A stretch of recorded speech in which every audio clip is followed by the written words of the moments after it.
Hey folks, so on today's episode of the Gun Buff channel, we are going to take a look at the Midwest Industries Gen 2 drop-in two-piece rail.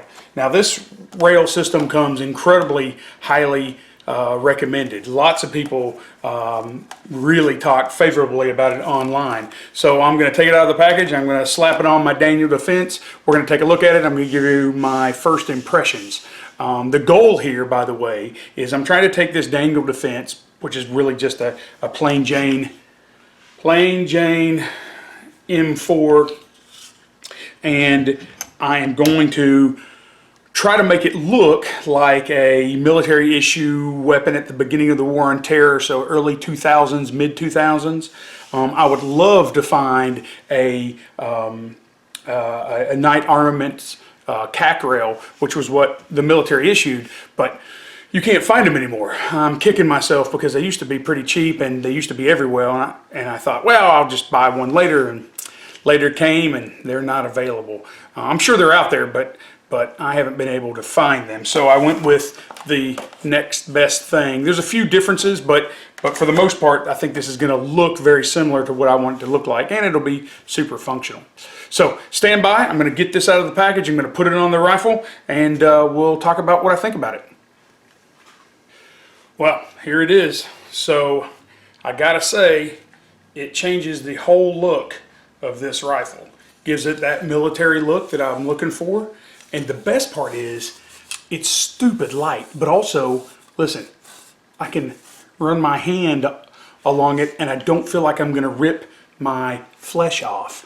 So it's been nicely dehorned. It's awesome. Just gotta find a kind of a, you know, an error correct, a period correct, you know, broom handle type of vertical grip, and I think we'll be right where we need to be.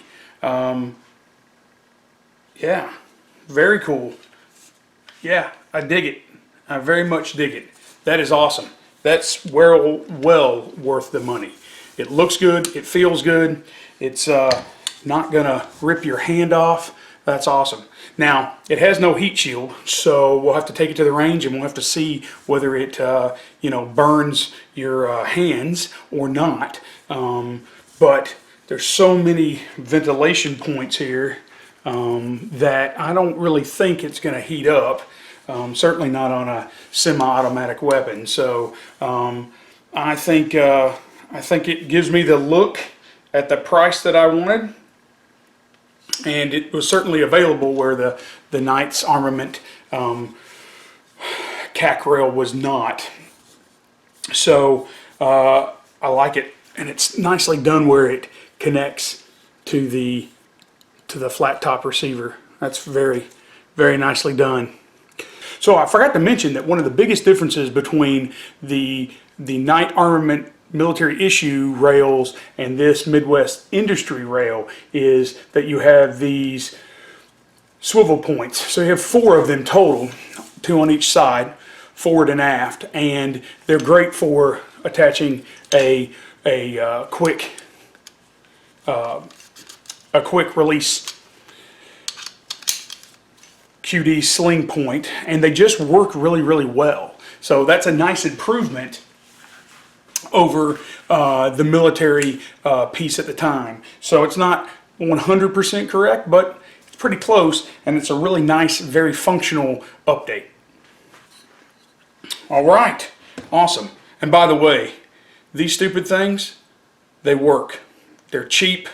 You know, this is a Wheeler Engineering Delta series, but if you're going to change out a lot of these, you gotta have one. They are very much worth it. So anyway, if you like these type of videos, please do me a huge favor. Like, share, comment, subscribe if you haven't. Hit the little notification bell. And as always, be safe and be good.